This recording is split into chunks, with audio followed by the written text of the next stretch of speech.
Welcome back to the Blue Door Pub Thunderdome for another bull with Andy Carlson, Minnesota's 87th best daily podcast, a show about everything and nothing, coming at you 5 days a week. Happy Taco Tuesday out there. Oh, I should mention, you should follow me on Twitter at Andy Carlson Show. I just realized that I never mentioned that. Oh, also Instagram. Trying to grow on the Instagram. Do it at Andy Carlson Show there as well. I kind of made a mistake. Maybe I should have just stuck with Andy Carlson Show instead of going with boo, but who really knows? Tell a friend, spread the word, add to the Jerome Homie Army, iTunes, Stitcher, iHeartRadio, bullshow.co, and facebook.com/bullshow, baby. Today, a really fun chat. Isaac Witty, he's a stand-up comedian. He's from Minnesota. Well, he's from Oklahoma, but he residents in the Twin Cities. I don't want to say he's Forrest Gumped, but he's definitely been around a lot of big-time hitters in the comedy game, and he had a lot of great stories. And it's just a really fun chat. I think you guys are going to enjoy it. Also, just like you're going to enjoy Soda Stick Co., baby. You know them. You love them as well. And the Wild coming up, have a big-time series with Mike Yo. Hopefully the Wild will win 4 in a row against Mike Yo. Bring that up and wear it with some fresh hockey gear. Soda Stick Co. got you covered. SodaStickCo.com. Ooh, get the Let's Go Crazy shirt. That's my favorite one. Do it. Hit that up. Soda Stick Co. Also available at 3 Shields locations in the greater Minnesota area. Love it. Love it. Love it. All right, let's get into Isaac Witty. Coming into the Blue Door Pub Thunderdome for the first time, comedian Isaac Witty. Follow him on Twitter at Isaac Witty. Hey, how's it going? Hey, how's it going, everybody? Hey, good thing we're not at the Red Door. Is that the first time that's ever been said here? The Red Door is a VD clinic here in town. Oh, I did not know that, but that's good information. Yeah. Now, I'm a pretty funny guy. Is it because not only am I a client, I'm also the owner? Is that one of those spots? It's something like that. Yeah. Or no, it's I like the clinic so much I bought it. Isn't that from UHM? Where is it? It's downtown. Yeah, a friend of mine went there one time. Oh. I don't know anything. I've never been. Did you hold his hand up during? Right after. There were some tears right after. Because I'm not going to lie. Getting tested, it's smart, but for the men, quite painful. It's frightening. Yeah. It's frightening. Did you ever let's get real here. You ever get the Q-tip? I have. Yeah, that's what the one I was talking about. Yeah. Excruciating pain. Yeah. Because whenever, like my wife was talking about childbirth and how it was very painful, even though she got an epidural, she said it was very painful. I'm like, well, have you ever had a Q? And then she cut me off. Yeah. Yeah, apparently that's a dated way of checking for syphilis. Syphilis? Isn't that what they're checking for? I have no idea. For something. Yeah, but that's a dated. They don't have to do that anymore. Yeah. So, good news, guys. You don't have to do something more painful than childbirth. Well, I just assume that we're almost to the point where you can just wave a wand. Like, right. You ever watch Parks and Rec? Yeah, here and there. All right, so at the end of the last episode, Rob Lowe has this, like, Fitbit-looking thing, and he's able to swipe. It's like, oh, you have no cancer. Yeah. We're not too far off. It's going to suck, you know? What? I'm assuming that you have VD just like me. I don't really have VD, everybody. Yeah. Just kidding. No, but for people with VD, I would imagine that would suck. I don't have VD. The only thing I have is HPV, but that's because everyone has it. That's VD, right? Yeah, that's what I was referring to pretty much. Like, isn't that like 9 out of 10 people have HPV? Yeah, you know me. Oh, that's good. Except on the pantheon of STDs, like HIV, AIDS, chlamydia, crabs, HPV is the no big deal of those, for sure. Yeah. It's like the killers that you're not supposed to have kids ingest. Bleach, cleaning products, Vicodin is up there. This one's like, I don't know, like non-BPA plastic. Right. Yeah, just let them chew on it. Right. Yeah. But Isaac, bring it full circle. Why don't you give us a little bit about your story? How'd you get to this table with me? Well, it's been a long and winding road. Mm-hmm. I'm from Oklahoma. My parents were in the ministry growing up. They were Christian comedians. I used to travel with them here and there as a kid. We had a motor home. We would go do. I would run sound cues for my parents while they would do their comedy show at church banquets and whatnot. Now, the Witty is the Christian name. It's not a stage name. That's a real name. Oh, you're kind of pigeonholed. That's my real name. Yeah. It's a blessing and a curse. Like you couldn't be in an emo band. No, no. It sounds like a corny stage name, but yeah, it's. One time I worked with Bob Zaney, and that was a really weird week. Zaney and Witty was the bill. But so my parents were in the ministry. I used to travel with them, and then I always wanted to be a comedian because I saw my parents doing comedy. But I never wanted to do sketch comedy like they did. I wanted to be a super individual. You know, what was their go-to sketch on the road? like, did they do an Ole and Lena routine? I would say their most popular sketch was a sketch called Game Show, and it was about a guy he's selected from the audience to be on the game show, and the game show is called What You Really Think, and he puts a helmet on that reads his mind, what he really thinks, and he's asked questions. What are you really afraid of? Like stuff like that, and every time he answers right, it dings, and every time he says every time he's lying, it goes Yeah.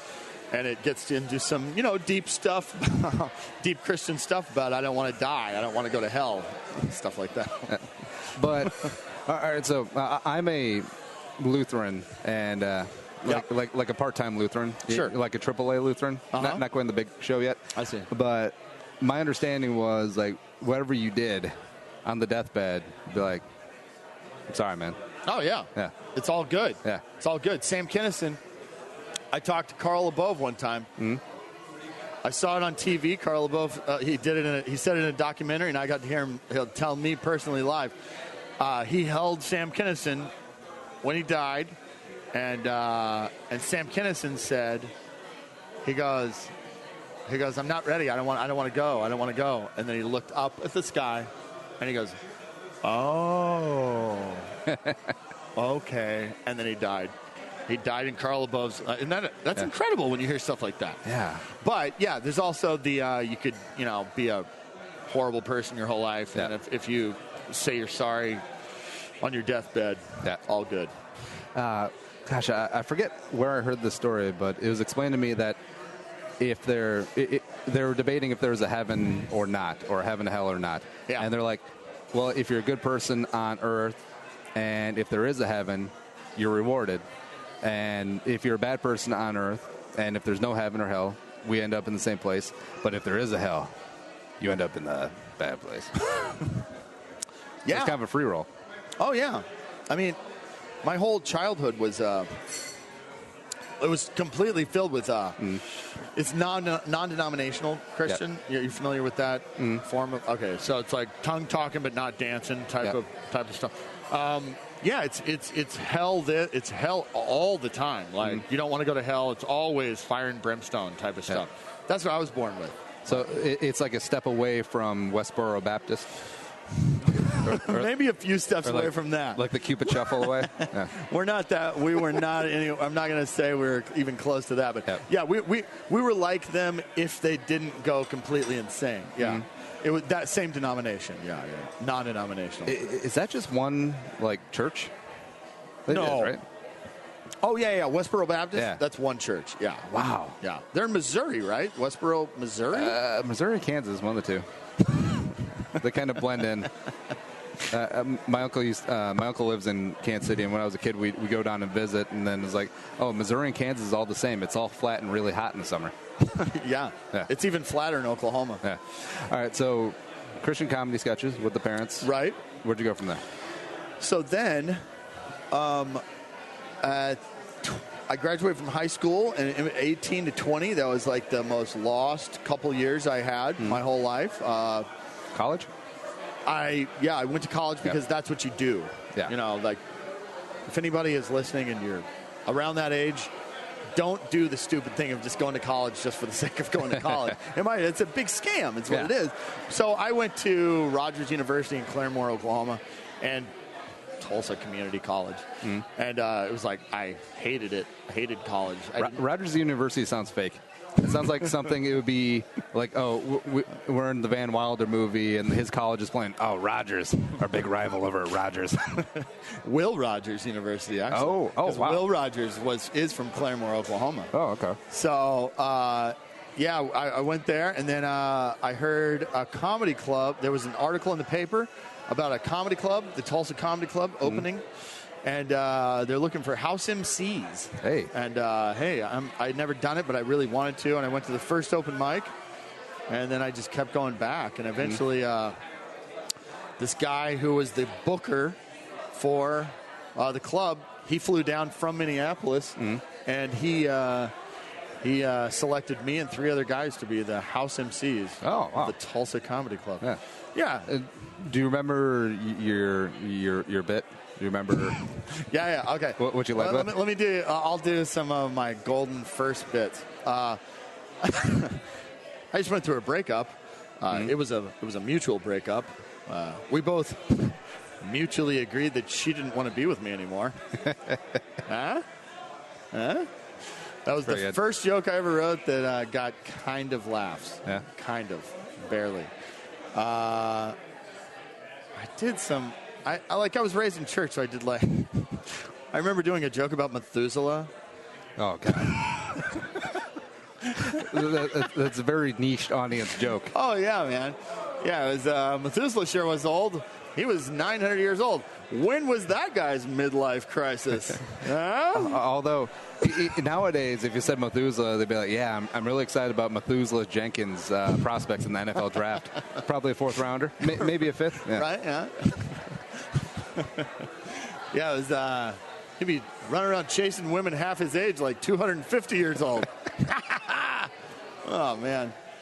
Yeah, those are my 2 jokes from the first time I went on stage that stand out. I don't remember the rest of them. Now, growing up in that setting, no nerves at all? Getting up there is sort of your natural proclivity? No, I wouldn't say that. No, I very much, it was very, I think it takes about, for stand-up comedy, I think it takes, you know what? I take that back. Like with Twitter and Facebook and all the social media, I see newer comics coming up now, and I see how they can, it's like weird. Like, it's like you're 20 years old and you can already form a joke that quickly. You know, my theory is it's because they've been doing Twitter. They've been turning phrases since they were 16 years old on Twitter. You know what I mean? Yeah, I get the punchline quick in 140 characters. Right. And I think that has really helped this generation of comics. That's a big plus for them. Like, it took me about, seriously, it really took me about 2 years before I was any good, I think. I mean, well, who's up and coming right now that you enjoy? Maybe not a household name yet, but going to be. Gosh, you know what? I just don't watch very much comedy right now. Had you? Now, is it something where you don't want to subconsciously adopt a style or a joke? Because that's one of the main reasons why I don't listen to a lot of local sports radio. Right. Well, I would say that after a while, I mean, it's April now. Next month will be 21 years that I've been doing stand-up comedy. After a while, it goes beyond something that you do, and it becomes something that I just am. I'm just, and I'm sorry, but just, I know that it's like, I don't even like to say it, but after 21 years, I just don't get much enjoyment out of going to a comedy club and watching comedy. You know, it's like I just it just doesn't do much. I love performing, but watching, like keeping up to date with the newest comics, and it just doesn't do it for me. My favorite working current comic, it'd be a toss up between Jim Jeffries and Stanhope. Like, oh yeah, Stanhope. Mancho, Joe Rogan, whatnot. Yeah. Didn't he buy like some random town in New Mexico and just like take over? From what I understand, he bought a house in Bisbee, Arizona. And he throws amazing parties there. And I want to go someday, but it probably won't ever happen. I'm a little bit. I don't think Brendan Walsh would be my only way to get in, and I don't think Brendan's too busy these days to go. Probably. Yeah. Keep hope alive. Keep hope alive. Maybe. Everyone always has a goal. Good. All right. So let's fast track from Tulsa to the stable. All right. So then I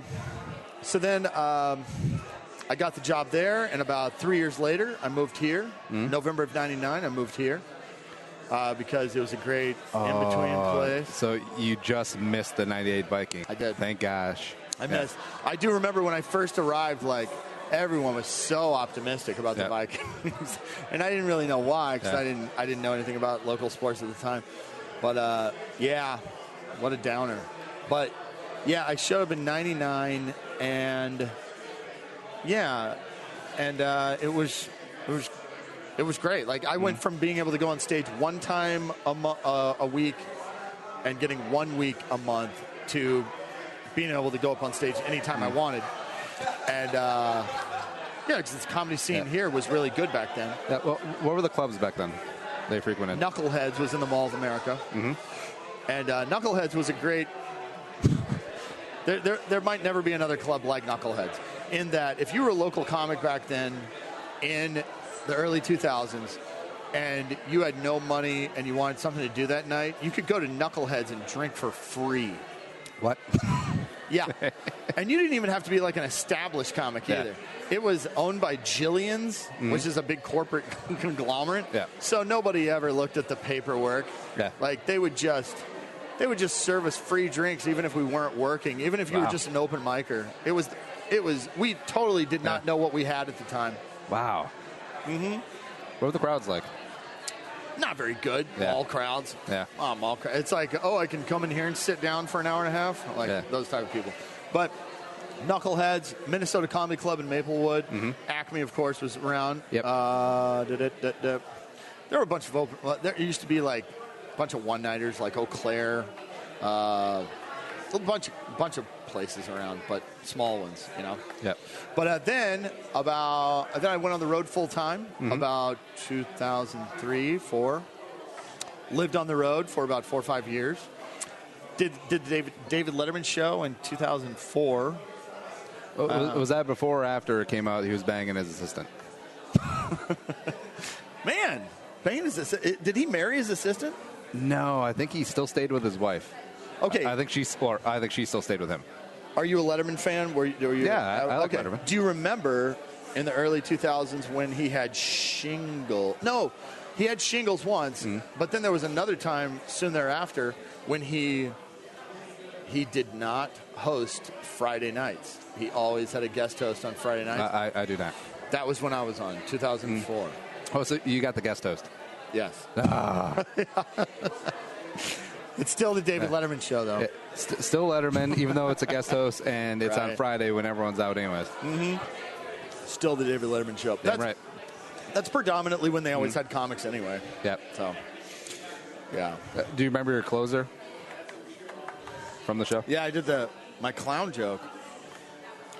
It was the joke about my inflatable, life-size inflatable clown. My mom was trying to make birthday special for me when I was a kid. Like one year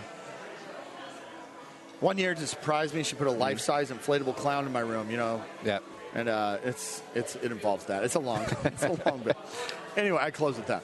You remember who else was on the show?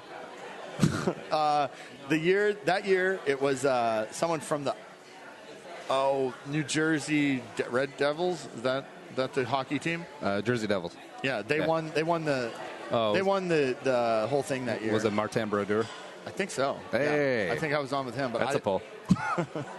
Yeah, I was on with him and a girl that was on one of the new versions of Star Trek. Oh boy. So 2000, maybe Voyager, maybe something Enterprise. Like that. Yeah, Voyager, I think it was. Oh boy. Yeah. She was hot though. Yeah. Yeah. Everyone's hot in space. You ever notice that? Oh, yeah. Oh, yeah. Further away you get, from a distance, they say. Like Star Wars, Star Trek. You don't see too many 300-pounders except for Jabba the Hutt. Right. Because I think they're just gone in the future. That's what happened. Yeah. Sorry, I interrupted. No, you're fine. No, then the year after that, I moved to New York in 2004. What neighborhood? I lived in Astoria. Mm-hmm. And then after I lived in Astoria, I lived in Elmhurst for a year. Mm-hmm. Then after that, I lived in Brooklyn. I moved to New York for the worst possible reason you can move to New York. It was to a lady. Yeah. Yeah, a girl that I was in love with. She, we were going through a rocky time, and we broke up. And she said, "I'm going to move to New York." And I thought, "Hey, here's a great idea. I'll follow you to New York." This sounds either like a rom-com or Dateline. It was just the dumbest thing I've ever done. If you, I should not have done that. But well, heartbreak, high rent, but able to work every day. I was able to work, and it was also that time in my career when I did a couple NACA conferences, National Association of Collegiate Activities. So, and I did pretty well at a couple NACA conferences, which led to me like the busiest road work of my whole life. Like I want to say I did like 70 colleges in a year. Wow. It was crazy. Well, two questions. What was your favorite one? What was your gig that bombed? Okay. Or did the worst? I remember the best one. Yeah. There's no way anybody could guess it. Think of Indianapolis. They love me. I didn't even know that was a school. University of Indianapolis. Yeah. They love me. I think I did like an hour 20, and like they loved me. Yeah, it was a really, really fun show. I'll never forget it. And the worst one was Vincennes, Indiana. Oh, big in the Hoosier State. Yeah, yeah, you're right. Yeah, it was because I did a lot of colleges in that conference. Yeah. Yeah, Vincennes, Indiana, not a fun one for me. Really random. Vincennes was where Sean Marion went to college for a year. Is that right? Okay. Yeah. Okay. I'm pretty sure that's right. Someone will check it. Well, they did not. They didn't care for my brand of humor. They didn't really care to even stop from talking to their friends to hear my brand of humor. And, oh, man, that's before, like, smartphones and texting and whatnot, too. Right. Which I imagine. Do you still do college campuses? Man, I'm a bald 41-year-old. No. Because I imagine, like, comics who still do college campuses, even though a lot of them don't because everyone's so sensitive and PC nowadays. Like, I don't know how you do it now. You would get tons of just, like, texting, everyone looking down. It truly, it's rough. It was rough then because here's the problem with colleges. They have all of these reasons to not laugh, but none of the life experience to back up their reasons. So they really just want to pat themselves on the back and say, I'm a good person. And that's kind of what sucks about the comedy scene in Minneapolis too right now. You know?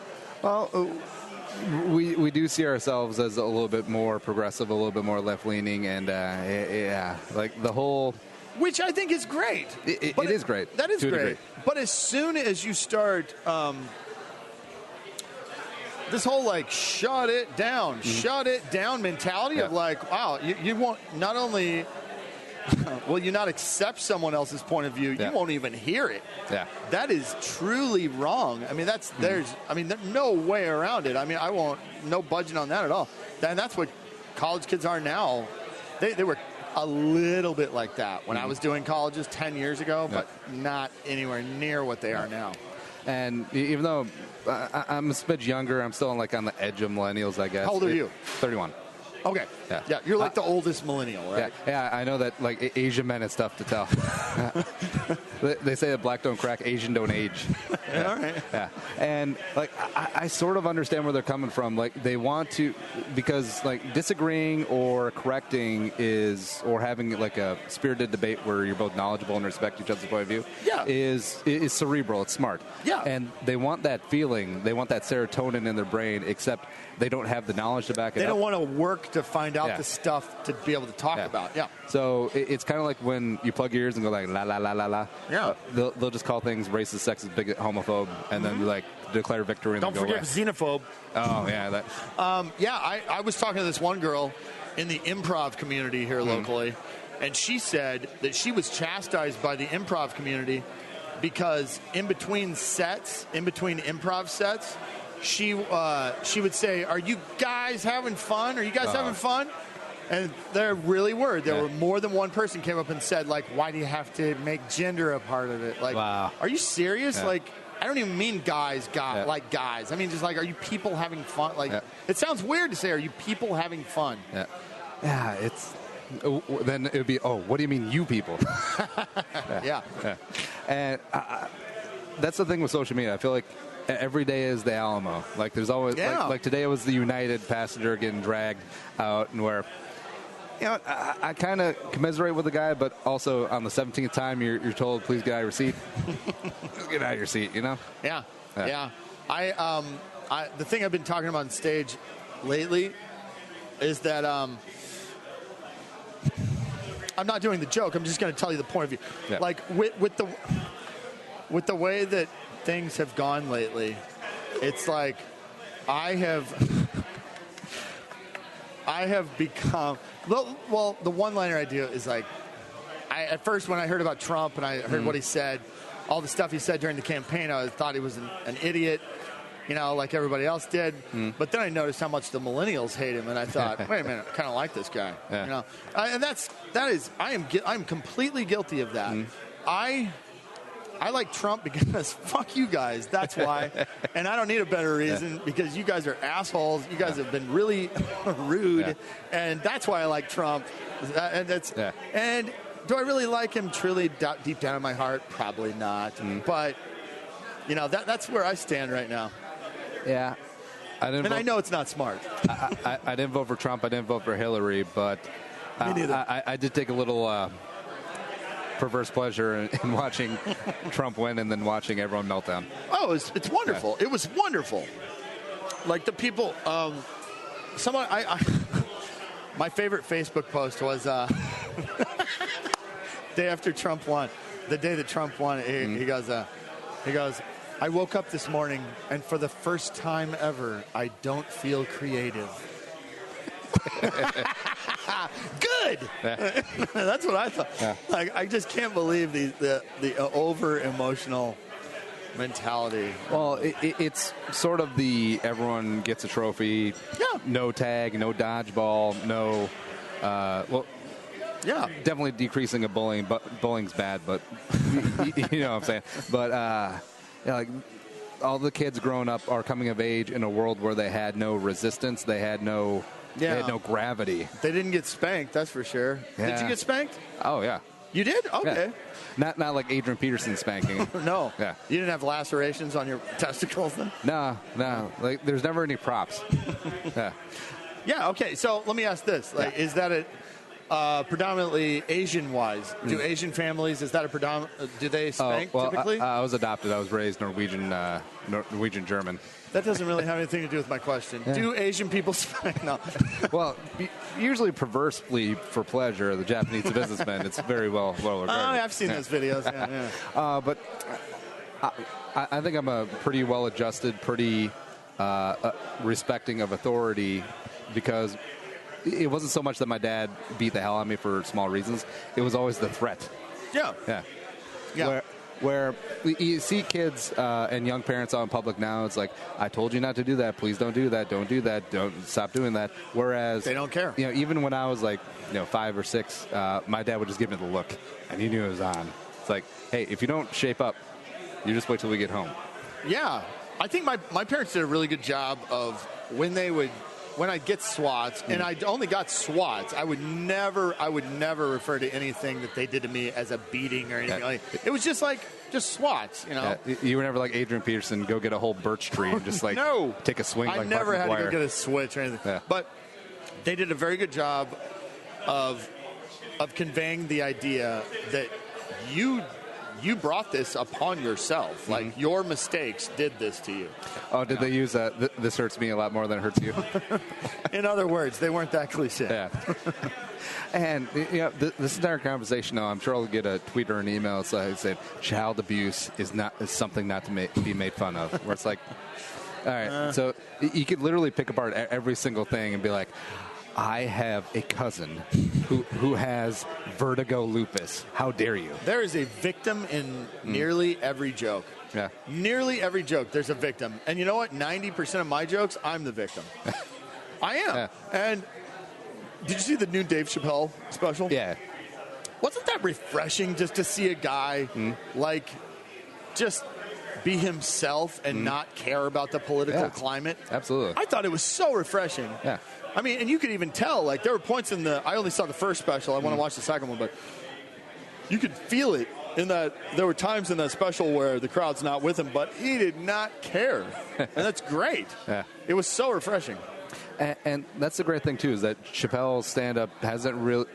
He took hiatus, but it's still Dave. Like, he's still coming at you full force, and the culture has changed. Culture has changed. Like, Chappelle's show could not be made nowadays.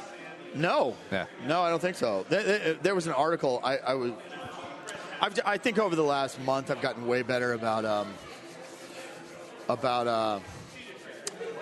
steering myself away from things that I know will make me angry. I'm just tired of being angry about politics and stuff all the time. Yep. So I saw that there was an article, and the name of the article was Dave Chappelle didn't change with the times, and that's the problem. Yeah. It's like, so we're criticizing someone for not being true to themselves. Like, that's where we're at now. And I don't know. It's gross. But, you know, everything goes in ebbs and flows. Yeah. I feel the resistance coming against it now a little bit. Well, Trump was the ultimate Trump card. Yeah, I know, but they came. That made him mad, made him loud, and now I feel like it's becoming less and less popular to be ultra sensitive. Like the comics in Minneapolis now, the newer comics, like that, they admittedly they will say we're political activists. And we kind of do comedy, too. Yeah, boy. Yeah, and that's not just here. That's everywhere. You know? We need a new Sam Kinison. We do, yeah. Just come along like Haley's Comet. What's your favorite Sam Kinison bit? Can't really pick one up off the top of my head. What's yours? My favorite is the Africa one. The send them U-Hauls. I'm going to take you where the food is. See this? It's sand. Or we need a Lenny Bruce. Lenny Bruce, yeah. So more involved politically and just does not give a fudge. Yeah, that's true. Yeah. You could do it. Like, take up the mantle. That's me. Yeah. I'm the one that will be the new Lenny Bruce.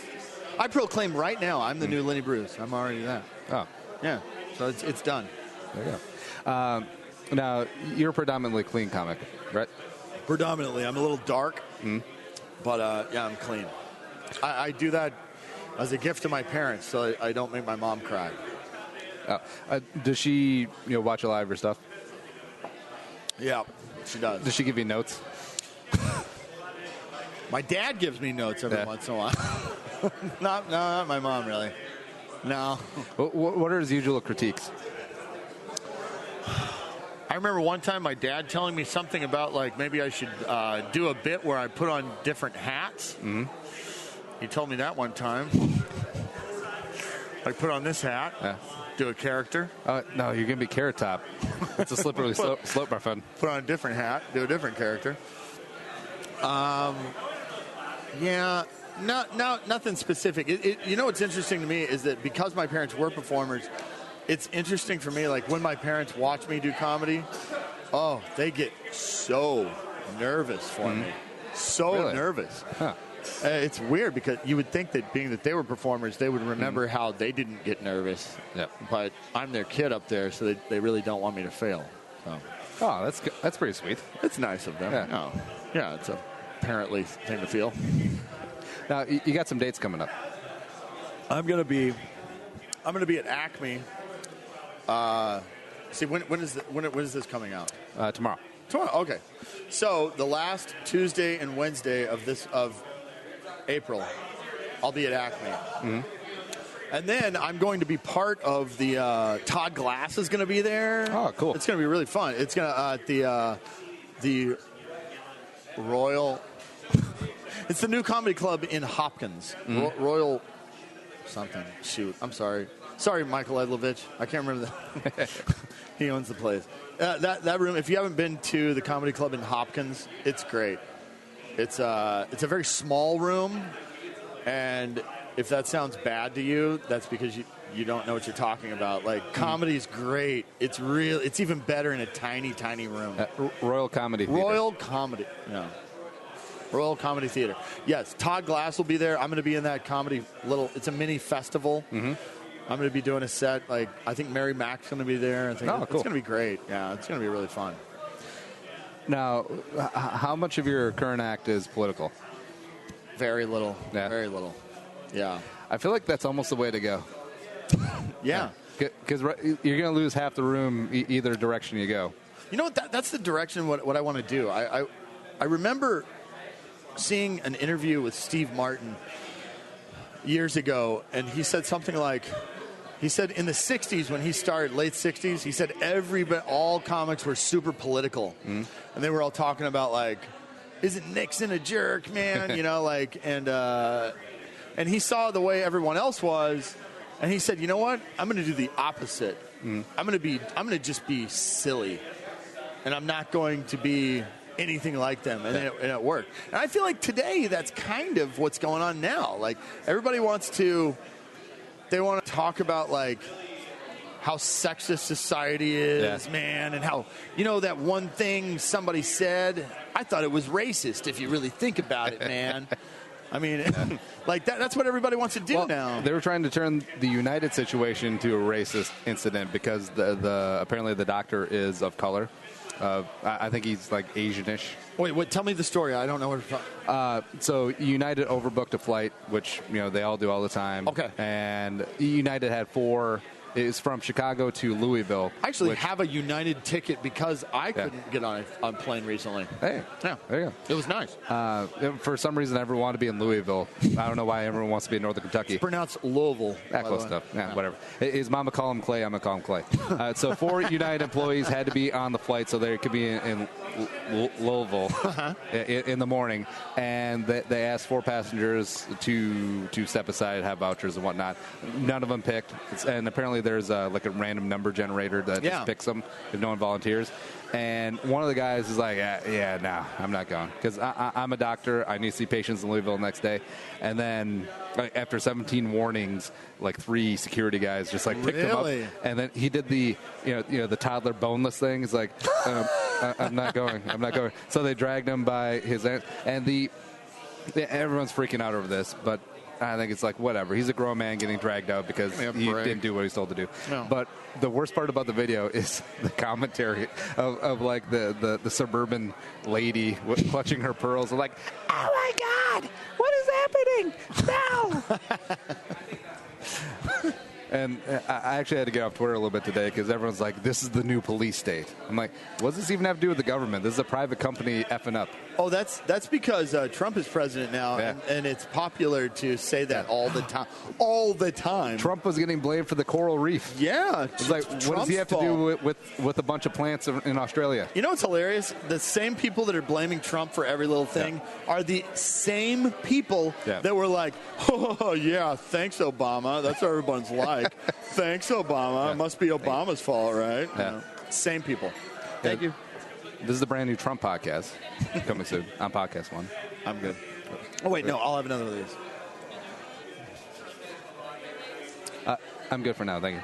All right, so we just had some delicious delivered. Isaac, what'd you get?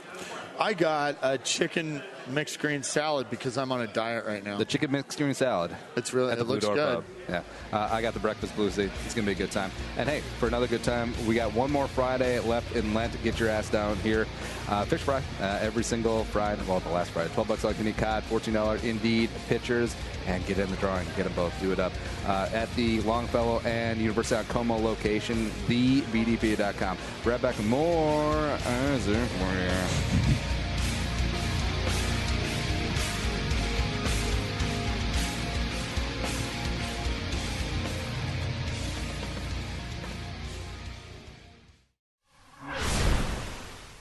Andy Carlson here, Purple for the Win podcast, letting you know that we'll be here all off-season long talking the Vikings angle on everything. Combine, pro days, free agency, the draft, OTAs, training camp in 2017. Baby. Get the show on 1500 ESPN, Podcast One, and the Podcast One app.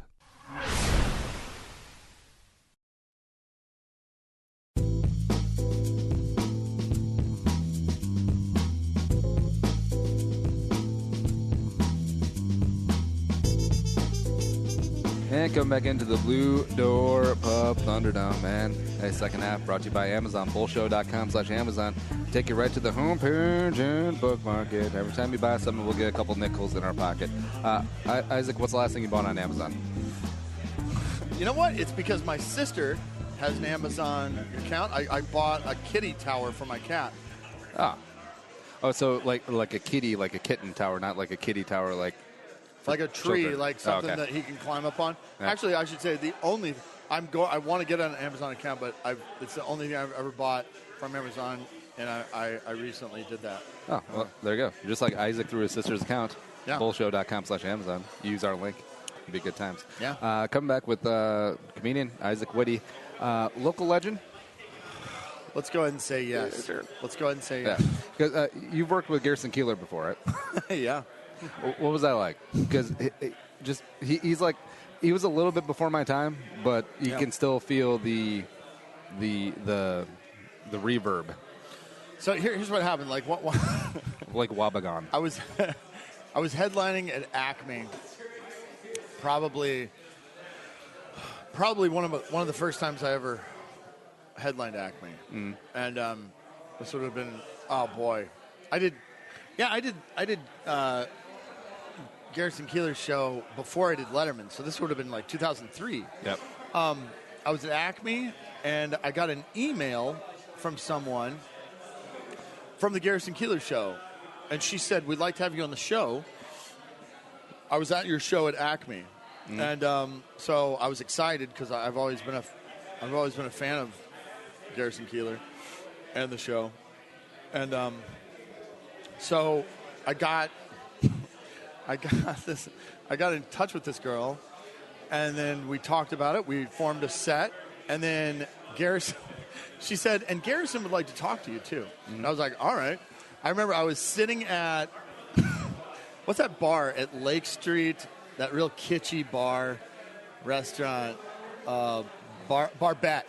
I was sitting at Barbette, and I remember my phone rang, and someone goes, "Hold for Garrison Keillor, please." It was the weirdest feeling. And Garrison Keillor came on the phone, and he said, "We might actually be interested in possibly involving you in one of our sketches too. Would you be comfortable with that?" Do you really sound like Lauren Michaels? I think he kind of does. Yeah. In my brain, he does. I thought it'd be hilarious, like if his entire persona was just an act, and then he just picks up the phone and is like, "Hey, what's going on? What's that?" And I was, I don't think I'd be as intimidated now, but at the time I was like, "Oh yeah, that'd be fine. Oh yeah, he's the Godfather. I'll do a sketch with you. Oh yeah, definitely." I ended up just doing a set. I would say this about doing the show: it was bizarre because Garrison Keillor gave me arguably the worst introduction I've ever had in show business, because when you did that show, he wanted to treat it like he wanted to treat the live audience as though, yeah, you're here, but you're kind of not. So when So it's like you're performing to an empty crowd, like an improv show. Yeah. He wanted them for the laughs only. That's kind of what they... So when I remember him in the pre-show, he said, and as soon as I start introducing you, I would like you to walk up to the microphone. And I remember thinking, like, no way am I doing that. Yeah. No. I'm going to wait till you say my name, and then people will clap, and then I'll walk out there, because that's how I've always done it. And then he gave me this weird introduction about, like, everyone, it was so obviously a lie. He goes, everyone has been emailing our show asking, where's Isaac Witty? And we wanted to give the people what they want. He's really well known for his bit on Hot Pockets. It's like, and he didn't, like, I had never been on anything up until that. And he's trying to say that everyone is emailing asking for me. And I think there might have been an attempt at trying to get people to chant my name. It was really awkward. But as soon as he started saying all this stuff, he started like motioning me from the side of the stage, like, come on, stand out here with me while I'm introducing you. And it's pretty awkward to be there while, because they're clapping and you're already there, And yeah, I did the set. Is it like when people sing you happy birthday, and then you just have to sit there with like a shithead? Do I smile? Do I look down? It's a very good analogy. Yeah. It felt very much like that. You're right. But here's the weird part, is that soon after that, right after that I did Letterman, and then right after that I moved to New York. And then in the days of MySpace, I got a message saying, hey, remember me? I'm the producer from Prairie Home Companion. I got you on that show. I live in New York, too, now. Want to hang out? And and I ended up, like, having a very brief relationship with that girl. And it all, in retrospect, it was like, wow, I kind of got that show because that girl was into me. Yeah. It's almost cliched to the point where the producer of Prairie Home Companion is fertile fishing grounds, where it's almost played out. I'm just a piece of meat over here. Oh, no, but that's cool. What would be the current equivalent of Garrison Keillor? Jeez. You know what? You made it weird with Pete Holmes, I think. Yeah. I like Pete. I think that would be pretty close. Or you know what, though? That's not even true, because there's a new host of the Prairie Home Companion. But, it's not the same. Yeah. They're doing their own thing, which is good. But I think after I did the Pete Holmes podcast, where I lamented a whole bunch of past drug stuff, I was a druggie for a few years. Recently? 2000, let's break it down here. 2005 to roughly 2008. I was a pretty heavy cocaine user. Yeah. And so you missed the housing bubble. You know what? You missed the Great Recession. I got out of the coke scene by marrying a stripper. Not usually the blueprint. Isn't that weird? Yeah. Yeah, I was going to say, maybe you got out of the coke scene because you couldn't afford it because the economy just went to shit. No, I walked into BJ's on Washington one time. Ayo. And I walked out with pretty much having started a serious relationship. and me and that girl, we get along to this day. She's with some other guy now, which is great. She's happy. She has a kid. I'm happy for her. And she, we fell in love. And one time when we were basking in the afterglow, I said, I was 30 years old. And I remember I was like, I'm 30. It's time to do this. And I go, get married or quit coke? Get married. Oh. Yeah. Right. And I asked her to marry me, and she said yes. Hey. We moved to Los Angeles together. We lived in L.A. when the economy was its worst. Like we moved to L.A. when gas was $4 a gallon. Wow. And I couldn't even get a job to sustain myself at Papa John's. Like, it was horrible. And wasn't very good for a new marriage, I'll tell you that. I'm going to say no money, no work, but you got love and no coke. We did, we hit some rocky times immediately, I would say. Immediately. And, it was a stupid idea to relocate a girl. How'd she get you to quit the nose candy? She was pretty good looking. And then she was just like, you should probably stop. Yeah. Oh. Yeah. Sometimes that's all it takes. Yeah. And, I changed all the people I hung out with. Yeah. Only hung out with her. You know, Patrick Royce, the local guy at 1500, has a good saying of P is undefeated. Yeah. Which I always think true. about that. It's like, yeah, it's so true and so funny at the same time. That's true. Yeah. Yeah. So, any working out in Los Angeles, comedy-wise? when I was in Los Angeles, not when I lived in Los Angeles, no. No, I never. Oh, work? Yeah. I worked at a diner, graveyard shift. One time, not bragging or anything, but one time when I was hosting, I sat. What's Lionel Richie's daughter's name? Nicole Richie. I hate that. I know that. I walked her right over to a booth and I said, "Here's your seat," and she sat right there. Yeah. Oh. She was pregnant at the time. Oh. Yeah. There was all this talk about her being anorexic. Yep. She ate her whole plate. Oh, that's good. Including the plate? Including the chinette? Yeah. He was like, she's not giving fudge. That's going to cost you $2. Yeah. Now, do you think your comedy background has helped you in like various other professions that you worked in? I would say, I've waited tables since then. Yep. I currently sling mattresses at Slumberland. Yeah, I would say, sales. It gives, if you can stand in front of a group of people and not do well and it not bother you, you can definitely. That would definitely help out in you sales. can definitely be told, hey, I'm just looking, and it doesn't hurt your feelings. You want to hear the definitive bad set of my life? Yes. All right. Last year, so one of my, and you can take, if you want to take this as me name dropping, go ahead, but it's part of the story. Last year, I was sitting at a bar, and I saw in the paper that when I lived in New York, I didn't make very many friends, but one of the few friends that I did keep, and is still, I would consider her to be at least a good acquaintance today, is Amy Schumer. Oh. Like, me and Amy, we were really tight. There was a time in my life when I was pretty tight with Amy Schumer.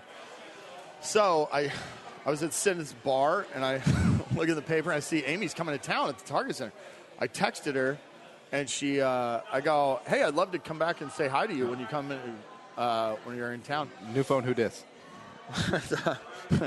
And she texted back, do you want to do a set? And I was like, yeah, definitely. And then I was like, yeah. And then she sends me, like how when you get a text, but it's not to you, but you're in it. You're in the text. I got one of those. It was to her, I imagine her tour manager. It was Isaac Witty is doing a set on our Minneapolis show. He is to be paid $1,000. I was like, sweet. All I did was I was just saying, hey, what's going on? And I get $1,000. So then, and then about a week goes by, and I get an email from tour manager lady, and she goes, oh, actually, our regular opener isn't even going to be there. She's got an audition or something, so you're just going to open the show.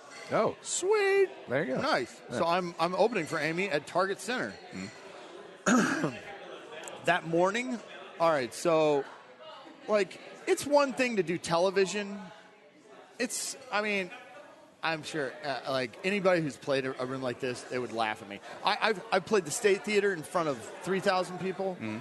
that was wonderful. You're in a theater. I opened for Gaffigan one time. God, It's so much fun playing a theater like that, where the lights are down and everyone's looking right at you and the attention is right at you. It's euphoric to play a room like that. Is it better than Coke? My first time doing Coke, or just my last days? No, Chasing the Dragon. It's better than Coke. Yeah. It's amazing. It's you should definitely try cocaine sometime. I thought you were going to say you should probably try to do stand up and throw it. No, that's what I went the other way with it. I turned a phrase. No, but it's incredible. And I thought, oh, this will be like that. Yep. Except like way bigger. So I called my friend Kermit Apio, who always opens for Brian Regan. Yep. And I asked him, like, do you have any tips? Like, because I've played like 3,000 seaters. I've never done a 10,000 seat venue. And, he just gave me some tips. Like, hey, you're going to see the people in the front row looking above you. They're looking at the screen. Don't pay any attention to that. It's fine. All right, great. Good advice. So, because if you didn't get that, you're like, oh, why are these assholes staring at my bald head? or like they're staring at the screen way above. Yeah. But so I went down there, did a mic check, and I just want to hear what my voice sounded like at Target Center. And I was glad I did it because it sounds it's weird. It's very echoey and stuff like that. But Andrew Wiggins. So I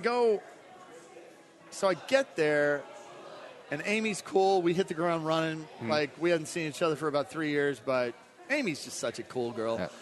Yeah. Fame does change people, but Amy, in your experience, is just still the same? She was just the same, yeah. Me and her, like, I'm sure I could tell her this, but me and her, we don't agree with anything politically. But it doesn't matter. Like, Amy's such a cool girl, and I'll always love Amy. But yeah, we had some great conversation. I talked to a guy that was writing an article for. I'm quoted in what magazine? Some magazine. Teen Beat. Yeah. And he was back there. Anyway, so I'm introduced at Target Center, and yeah, it's different than any other venue I've ever played before. Not only that, but the lights are all up. I realized soon after I got on stage, the opening act is pretty much so that people can find their seats. Because everyone was out in the hallway getting a drink or going to the bathroom. Or getting a fresh slice of bruschetta, the official pizza of Target Center. There you go. How ghetto is that? Yeah. So I get up on stage, and I'm like, at first, I'm trying to be optimistic, but after my first joke, I'm like, oh, I'll get him. That wasn't the strongest of openings, but but I'll get him. It's like your first pitch against the opening hitter going like a 500-foot foul ball. You're like, all right. Right. Yeah. No, all right. Maybe I was a little bit easy to see on that one. That's fine. But yeah, and then second joke, third joke. To me, it felt like a half hour, but probably by about minute 3, I realized by about minute 3, I'm realizing realistically, 40% of the audience is paying attention. 60% is either talking or finding their seats, which is distracting the 40% that are trying to pay attention. And it became, I don't know, have you ever, like, how many people would you guess in your lifetime have been like, oh, man, I hate that guy about you? Probably not many, but I guess on the show, a thousand-ish. All right. Thousand maybe. It was like that times 10 for me. Like everybody there. All at once. Yeah. All at once. Yeah. And if they didn't hate me, they pitied me or... Now, what year was this? This was last year. All right, so did you check Twitter after? I was so down on myself. I was so upset. Well, No, I mean, like, I know it's a position that's difficult to be in, and whatever. But I don't care who you are. That's going to hurt your feelings if if 10,000 people don't care for you all at once. And it is. Okay, so I did this joke. I did this one joke where I talk about when I waited tables. The premise of the joke is there was this foreigner guy. It was a horrible joke I did in front of 10,000 people because it's such a slow burn joke. But the joke is there was a foreigner guy, he had a very thick accent. I couldn't understand what he said. Like what I thought he said was what he really had said was does tartar sauce come on the side? I thought that he had said, are you a big tartar sauce guy? And then I go on this, there's a long thing about me misunderstanding it, and it is hilarious. You should see it sometime. Hitting him with the topical tartar sauce jokes. And so after the show, I went over to that bar at 12th and Hennepin, and I just consumed as many drinks as I possibly could to forget what I just experienced. And as I'm leaving McKenzie's, there's this woman. She stops me on my way to my cabin, and she goes, "Hey, you talked about tartar sauce too much." Like, talk about kicking a guy when he's down. And, it was like in this moment, I really wanted to just tear her apart. I just really wanted to swear at her and stuff. But honestly, here's what came out. I said, in my drunkenness, I go, "You don't know what it's like to be me." Oh, you dropped a Tom Petty on her? Oh, my gosh. Oh, yeah. Stand-up comedy is a funny thing because it's singular, one person up there, unless you're the Sklar brothers, and everyone has an opinion on it. Like, it's not music where it can be objective. It's either you laugh or you don't.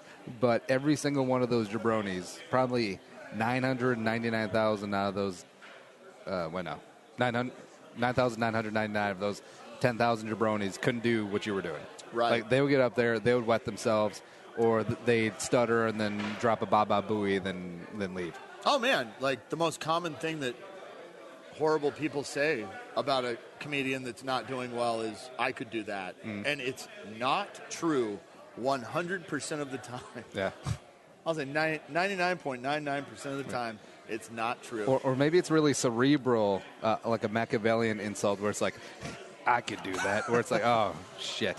Jim Bob could do better than me up here." God, people are just stupid. Well, what's the best time that you've been heckled? Or the most interesting, I guess. Most interesting time. Second worst that I ever had, it was in another Indiana story. It was, what city is Notre Dame? South Bend? South Bend. Yep. I was in South Bend at a club. Boy, are they. You ever been to South Bend? No. Ugliest people on the planet. I mean, so ugly. Yeah. Mongoloid-looking people. I thought they were just ugly on the inside because they rooted for Notre Dame. Like, that was the stupid misconception I had. I really did think, like, oh, Notre Dame, Notre Dame, that's going to be an intellectual city. Yeah. It is not. Yeah. It is, like, these people, like, just the grossest people ever walking into the showroom. Oh, now the townies or the student body? The townies. Okay. These are the townies. And, boy, I remember this place is called Snickers, and boy, it's an awful place. Boy, they pay their comedians about $2 a week to play there. Wow. Now, like $300 Yeah. for a whole week. That's rough. It's awful. Yeah. They prey upon the vulnerable people that need the money. And I went. It was a packed house, and I remember saying to the headliner at the time, I said, "Wow, wish I would have brought a video camera. This is going to be a good crowd." And I got on stage. First joke I did, just nothing. Second joke, absolutely nothing. And I was pretty green on the road at the time. I probably started doing the road about 6 months before, like a year before maybe. You should have been like, third joke. No, I got a hot cousin. You guys got a hot cousin out there? Lit up like Christmas. And then I did my recovery line, and that got nothing.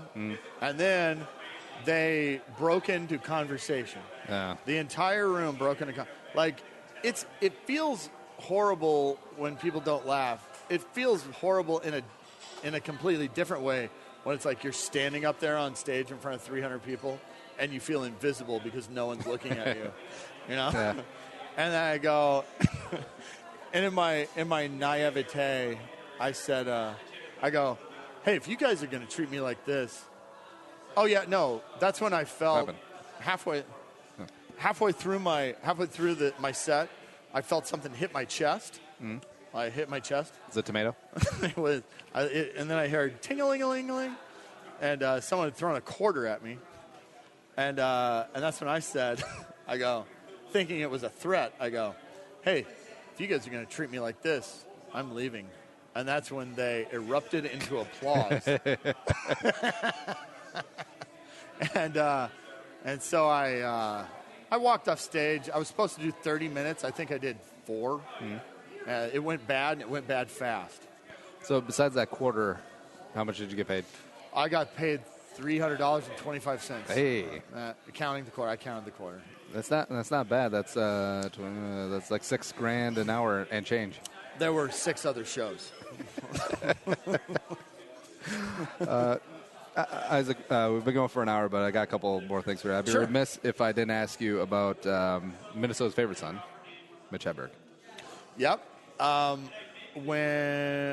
Let's see, my first day, this was incredible. My introduction to Minneapolis. I moved to Minneapolis the last week of November '99, second to last week of November. And I moved here because I wanted stage time and stuff like that. And on top of that, I knew that it was a big city, and I assumed there would be other neat things to do. So my first day in town, I picked up the city pages for the first time ever. Ooh, yeah. In 1999. And I saw Acme Comedy Club. Mitch Hedberg is playing there tonight. And I had just done open mic there for the first time. And right after I was on stage, Louis Lee, owner of Acme, another Asian guy, you probably know him. Yeah, right? We all know each other. We talk and text more than people know. Right.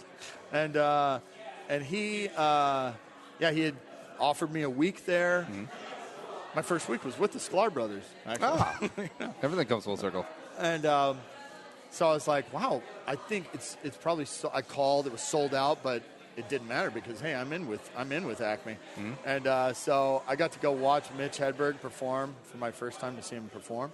I was too nervous to approach him after the show to say hello. My girlfriend at the time went up and bought his CD for me because I was too afraid. And then I got to work with Mitch in Austin, Texas. I worked with him in Dayton, Ohio. And then I also got to work with him again when he did his first album here at Acme. He was introduced by Chris Jurek, by the way, a little known fact, in that album. Mitch Altogether.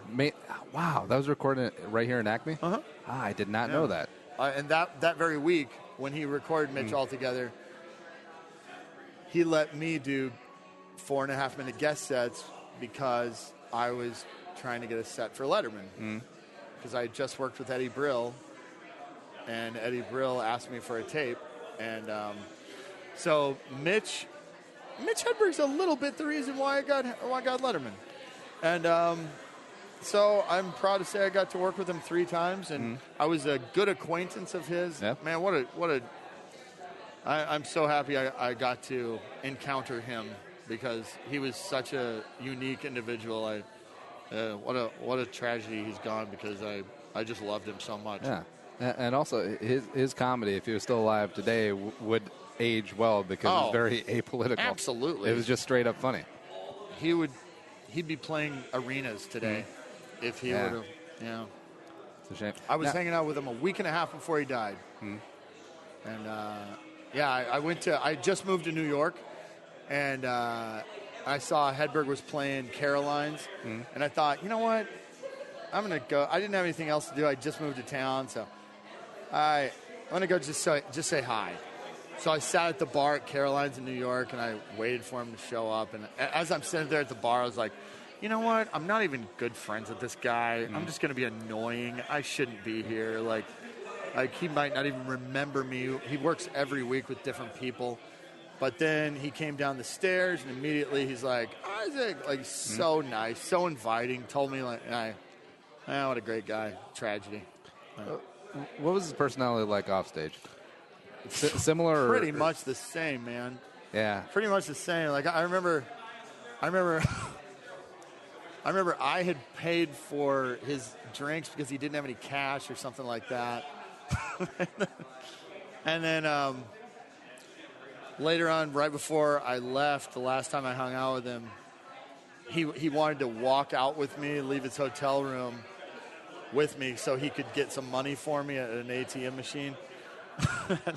And I go, man, you don't have to do that. And he goes, I remember saying, Isaac, since the last time we hung out, I make a lot more money. Wow. Yeah. Yeah, I remember him saying, like, he'd ask me and Chris Jurek, he'd say, what'd you guys do today? And we were like, we went and saw a movie, and we went and walked around the mall. And he goes, so cliche. So cliche. Wow. Yeah. Yeah. Actually, you know what? Man, they should nail that thing to the table, because I remember that week that I did guest sets when Mitch was recording his album. He stole a lamp from the Doubletree Hotel, and that lamp is and he, because Mitch, every time when he'd be in a green room, he didn't like things to be well lit.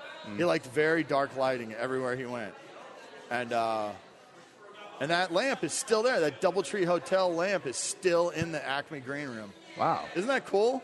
Yeah, they should solder that thing down and make it an unofficial landmark. They should. Yeah. They should. Yeah. Now, speaking of Acme, you mentioned the open mic night on Mondays. Yep. It's been on my things to do for like 3 years, except I'm kind of a chicken shit. Actually, I don't even think I'm that funny. But say for my friend. Yeah. What advice would you give for someone who's kind of hemming and hawing? You know, maybe their friends say they're funny, the wife doesn't think they are, but given the first shot open mic, what advice would you give? First time up, people, I always say the same thing. Get to the microphone before the applause die down. That, and also get to the punchline as soon as possible. Those are the two things. Because if you're introduced and there's dead air, you're dead already. Yeah. So hit him with some one-liners. Save the tartar sauce for when you got a set. Not even necessarily one-liners. Just as soon as you can possibly get to the funny part. They do not give a shit about your build-up to the joke. They want to hear the funny part.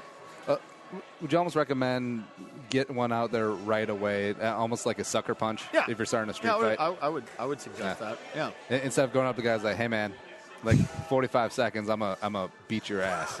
All right. You're never gonna expect it. Yeah. Let me tell you a little bit about myself. It's my favorite. One of my favorite new comic things that people say. Tell you a little bit about myself. If you don't know me, my name is Max. No one knows you. This is your first time here. Anyone here from Minnesota? Yes, we all are. I hate that when people go they go on stage somewhere and they go, "Hey, Blue Door, how's it going?" Like, why aren't you calling us the name of the establishment? It's so stupid.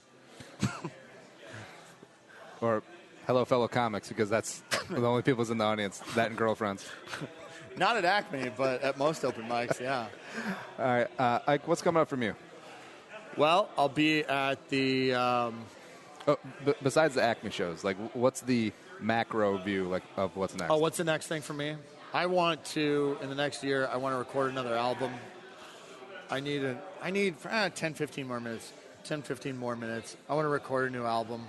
Do that, and I don't know. I like doing sketches. I'd like to do some internet sketches, but yeah, mostly I want to record a new album. So that's what's on the agenda for me. All right. So besides the Twitter at Isaac Witty, where should people go?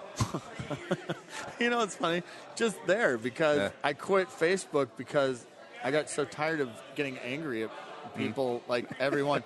Just all people want to do on Facebook is just argue now. I don't want to argue. I don't want to fight anymore. Ooh, my favorite one is like, nah, I don't usually talk about politics. 4,000 words later. Yeah. The glory days of back when they used to limit you to, 400 characters on Facebook? I don't know. Gosh, the day after Trump was elected, my Facebook status was, I usually don't talk about politics on here, so I won't. And just hit him. Yeah, it was good. Yeah. Follow him on Twitter at Isaac Witty. Isaac, really appreciate you coming in. Hey, thanks for having me. 2.0, man. Yeah, have me on again when we talk. I would like to talk Vikings sometime. Oh, shit. We didn't even talk about sports. We can do it again sometime. We go 5 hours. It's not even fun. It's not even football season.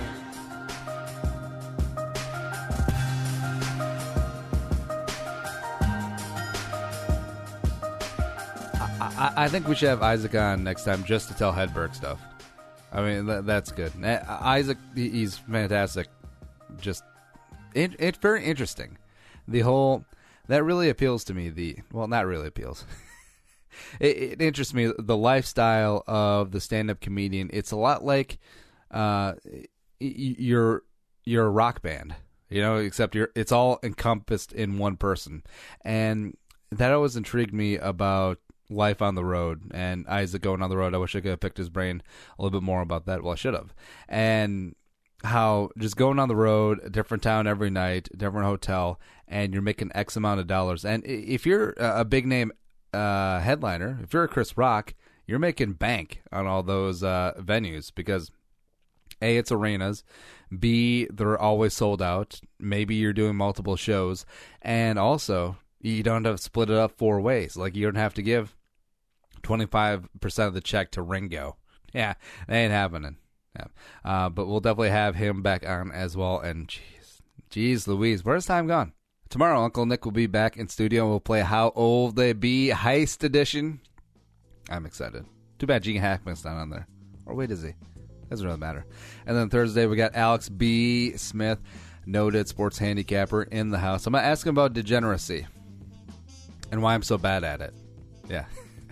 Get the show, iTunes, Stitcher, iHeartRadio. Check out our YouTube as well. Oh, Instagram at Andy Carlson Show on the Twitter as well. And if you enjoy us, tell a friend, spread the word. Add to the Jerome Army because everyone's middle name is Jerome. Thanks, producer Allie, for making me not sound so stupid today. But for Isaac Witty, I'm Andy Carlson saying Annyeong, sayonara, and bye-bye. We'll talk to you tomorrow.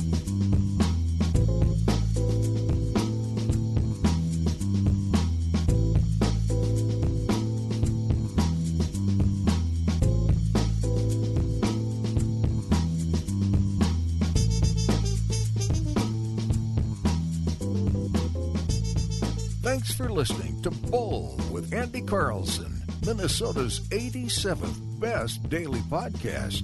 Download the show on iTunes. Everyone's middle name is Jerome.